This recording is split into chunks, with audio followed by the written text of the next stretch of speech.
ख्वातीन और हज़रात, हमारी ज़िंदगी में चंद सवाल बहुत अहमियत रखते हैं। पहला सवाल तो वही है जो अज़ल से पूछा जा रहा है कि ज़िंदगी क्या है। दुख, दर्द, रंज, गम, या फिर खुशबू, महक, मुसर्रत। दूसरा सवाल जो ख़ास तौर पर नौजवान नस्ल पूछना चाहती है, इन्हीं इम्कानात के हवाले से कि कामयाबी क्या है, कामयाबी कैसे हासिल होती है। मैं आज इस मुख्तसर सी गुफ्तगू में इन दोनों सवालों का जवाब देने की कोशिश करूंगा। सबसे पहले मैं आपको कुछ 3 वाक़यात सुनाऊंगा। ये जो वाक़यात हैं इन्होंने मेरी ज़िंदगी बदली और इन्हीं वाक़यात में इन सवालों के जवाब भी मख्फी हैं।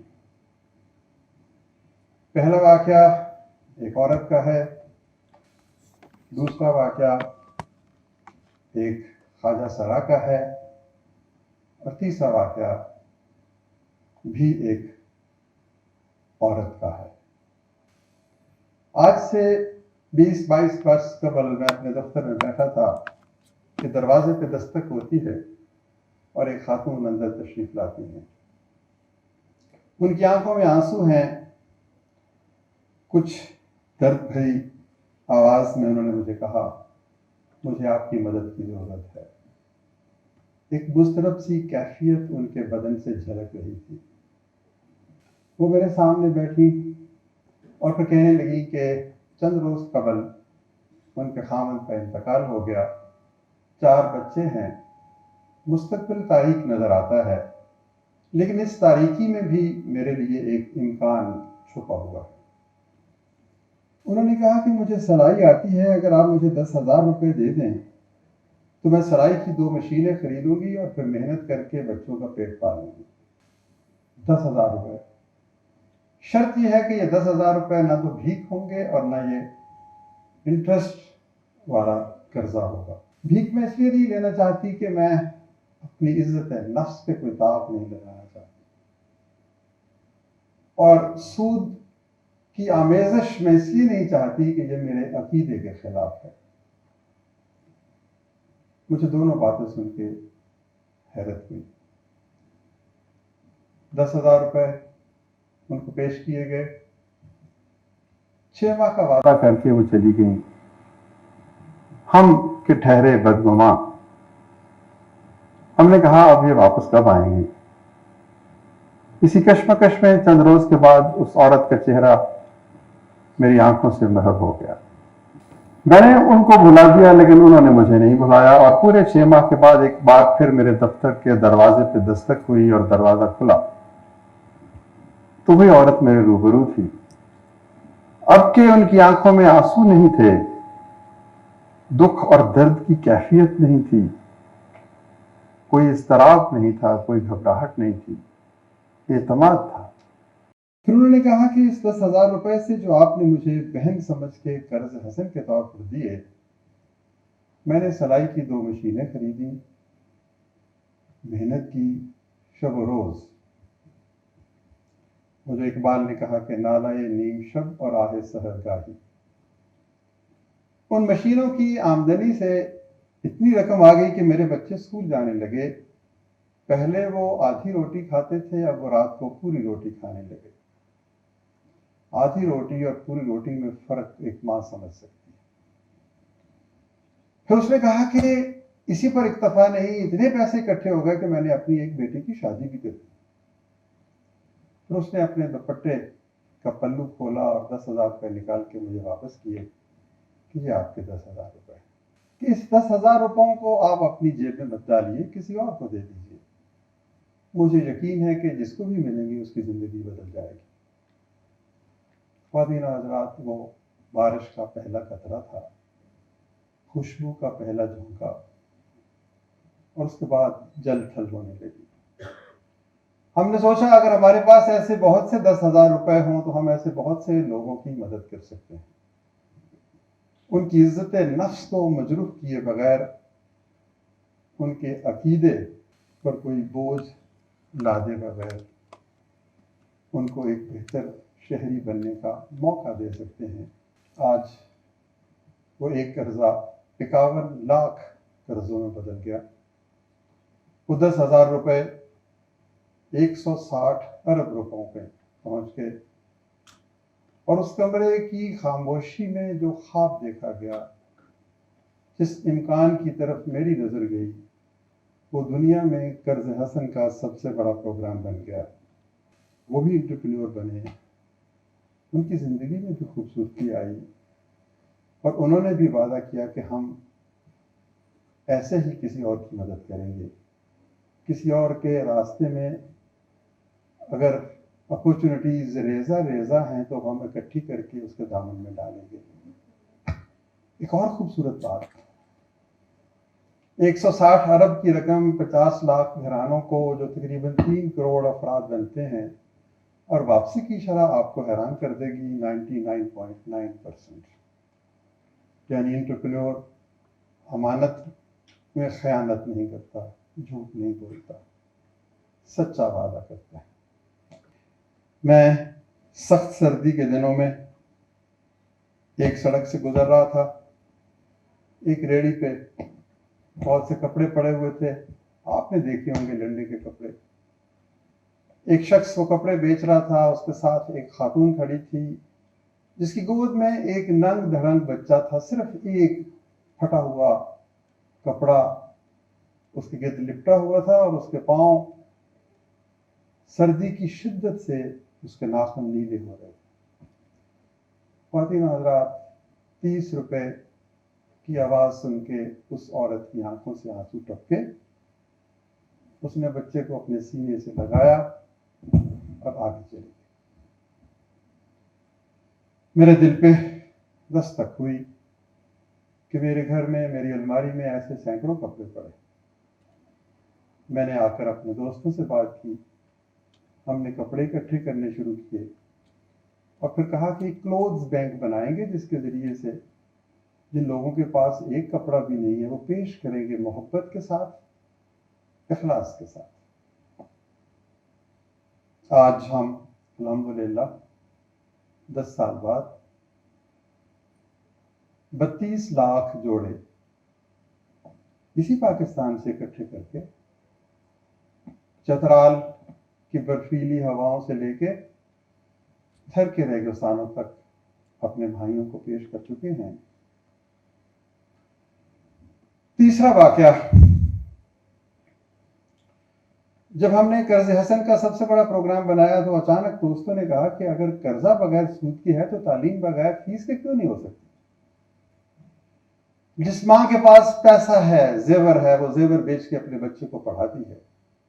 जिस माँ के पास जेवर नहीं है उसका बच्चा कब पढ़ेगा। तो यूं हमने कहा कि एक ऐसा अदारा बनाए जिसमें फीस न ली जाए, एक ऐसी यूनिवर्सिटी बने जिसमें रहना सहना, खाना पीना, ट्यूशन, कपड़े, सब कुछ, लेकिन भिखारी ना बनाया जाए। बच्चों को ये एहसास ना हो कि हमें ये सब कुछ मुफ्त मिल रहा है। उनको कहा जाए कि सिक्का राजुल वक्त यह है कि पहले 10 लाख रुपए जमा करो फिर कमरा जमात में जाओ। हम इसको उलट करते हैं।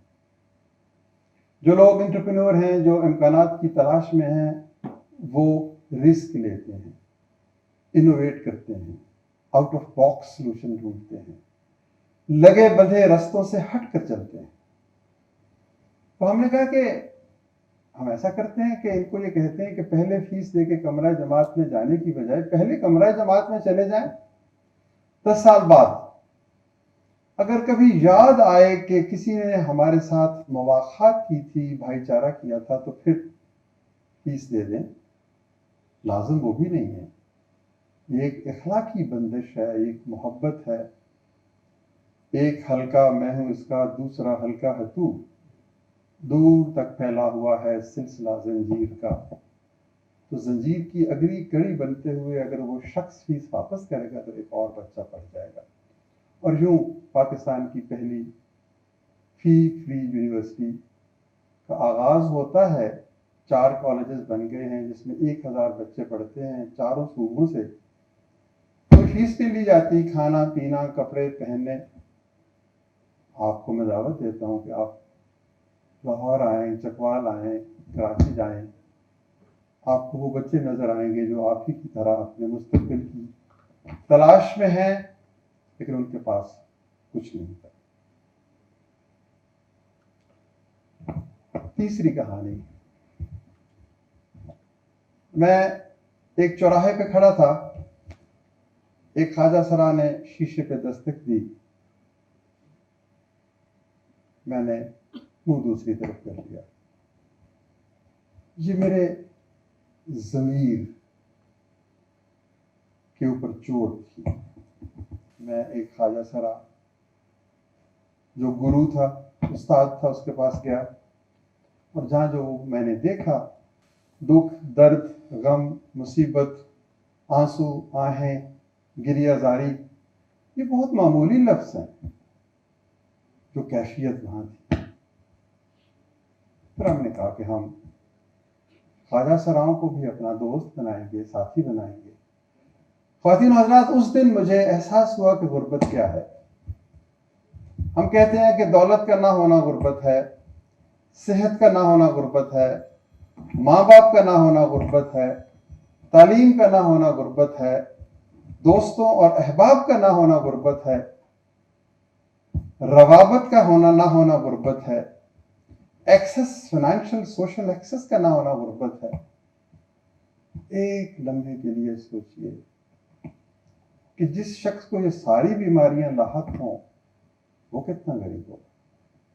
जिनको एड्स भी है, डायबिटीज भी है, कार्डियक इलनेस भी है, स्किज़ोफ्रेनिया भी है, डिप्रेशन भी है, स्किन के डिसऑर्डर्स भी हैं, खाना भी नहीं मिलता। एक ख्वाजा सरा से मैंने पूछा, तुम्हारे पास कितने जूते हैं? उसने कहा, एक हवाई चप्पल है। जब वो घिस घिस के खजूर के पत्ते की तरह हो जाती है तो मैं कहीं और से एक और चप्पल मांग लेता। बहुत साल पहले मैंने ये सवाल एक दाना शख्स से पूछा। उसने कहा कि कामयाब लोग 4 काम करते हैं। पहला काम, वो ख्वाब देखते हैं कि ताबीर का सफर ख्वाब से शुरू होता है। वो अपने लिए ख्वाब देखते हैं, दूसरों के लिए ख्वाब देखते हैं। वो एक विजन डेवलप करते हैं जो पर्सनलाइज्ड भी होता है, सोशलाइज्ड भी होता है। 90% लोग ख्वाब ही नहीं देखते, जैसे आते हैं वैसे ही इस दुनिया से रुखसत हो जाते हैं। कामयाब लोग सबसे पहला काम ये करते हैं कि वो ख्वाब देखते हैं। दूसरा काम, वो उस ख्वाब के लिए खुद को वक्फ कर देते हैं। वो कहते हैं कि ख्वाब वही नहीं है जो सोते हुए देखे जाएं, ख्वाब तो फिर वो हैं जो सोने नहीं देते। यानी अपने ख्वाब की ताबीर से वो इश्क करते हैं। और इश्क के बारे में कहा जाता है कि ये इश्क नहीं आसान, बस इतना समझ लीजिए, एक आग का दरिया है और डूब के जाना। उनको इम्कानात खुद ब खुद नजर आने लगते हैं।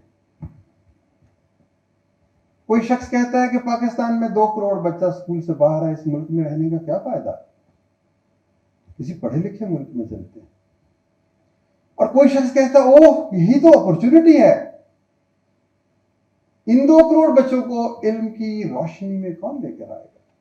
उनमें कुछ खूबियां जरूर होती, ट्रेड्स, कैरेक्टरिस्टिक्स, औसाफ, अमानत, दयानत, सदाकत, तनव्वु, आउट ऑफ बॉक्स, खुद एहतसाबी, सच्चाई, दोस्ती, ईसार, कुर्बानी। वो सिर्फ अपने लिए नहीं सोचते, वो दूसरों के लिए भी सोचते हैं। सबसे पहले वो अपने ही ख्वाब पूरे करते हैं, लेकिन फिर वो अपनी जात के हिसार से बुलंद होकर दूसरों की जिंदगी में खूबसूरती लाने की कोशिश करते हैं। किसी के सर पे हाथ रखना, किसी के आंसू पोंछना, किसी गिरते हुए को थामना, वो इशफाक अहमद साहब ने कहा था कि गुर्बत मालो दौलत से महरूमी का नाम नहीं है, गुर्बत अकेले रह जाने का नाम है। वो शख्स गरीब है जिसका कोई दोस्त नहीं, जिसको वो ऐसा कंधा नहीं मिलता जिस पे सर रख के वो दो आंसू बहा सके। तो ये लोग वो कंधा बनते हैं जिस पे कोई सर रख के तो आंसू बहा सके। खादिम हजरात, मेरे नौजवान दोस्तों, साथियों, नौजवानों को नसीहत नहीं करनी चाहिए। वो जो कहते हैं कि मैं आज भी आदाब जवानी नहीं भूला, मैं आज भी औरों को नसीहत नहीं करता, लेकिन बहरहाल मुझे बुलाया ही इसीलिए है कि मैं आपको बताऊं कि जिंदगी क्या है, कामयाबी क्या है, कामयाबी कैसे मिलती है और अपॉर्चुनिटीज कैसे आपके रूबरू सजदरेज होती हैं। तो दोस्तों, कामयाबी पहला कदम उठाने में। मैं हैरत व हसरत का मारा हैरान खड़ा हूं साहिल पर, दरियाए मोहब्बत कहता है आ कुछ भी नहीं पायाब हैं हम। पहला कदम। इम्कानात का एक वसी उफक आपके रूबरू है, दुनिया आपके कदमों में ढेर होने की मुंतजर है। और पायलो कोयलो की वो बात आपके कानों में बाज गश्त की तरह हमेशा गूंजती होगी कि जब आप किसी शय से शिद्दत से मोहब्बत करते हैं तो सारी कायनात उस शय के हसूल के लिए आपकी मददगार हो जाती है। और ये भी याद रखिए, मौलाना रूम ने कहा था कि जिस शय की तुम्हें तलाश है वो शायद तुम्हें भी ढूंढ रही है। हासिल यही होगा कि आपकी चाहत में और तलाश में कितनी शिद्दत है। तो आइए ख्वाब देखें, ख्वाबों के उस पार ताबीर है, और फिर ख्वाबों को हासिल करने के लिए खुद को वक्फ कर दें उस ख्वाबों के लिए।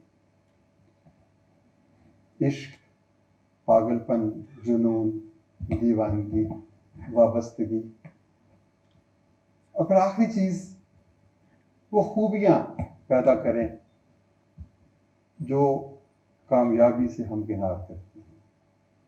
अमानत, दयानत, सदाकत, मेहनत, team work, leaving the comfort zone, खुद एहतसाबी। कामयाब लोग दूसरों का एहतसाब नहीं करते, अपना एहतसाब करते हैं। लीडरशिप के बारे में कहते हैं कि it's a process of inspiring others to achieve common objectives. तो अगर आप लीडर्स बनना चाहते हैं, दुनिया बदलना चाहते हैं, भूख इफलास खत्म करना चाहते हैं, अपने ख्वाबों की ताबीर देखना चाहते हैं, तो फिर याद रखिए, इकबाल ने कहा था कि सबक फिर पढ़, सदाकत का, अदालत का, शुजाअत का, लिया जाएगा तुझसे काम, दुनिया की अमामत का। ख्वाब देखें और ख्वाबों से इश्क करें। बेहद शुक्रिया।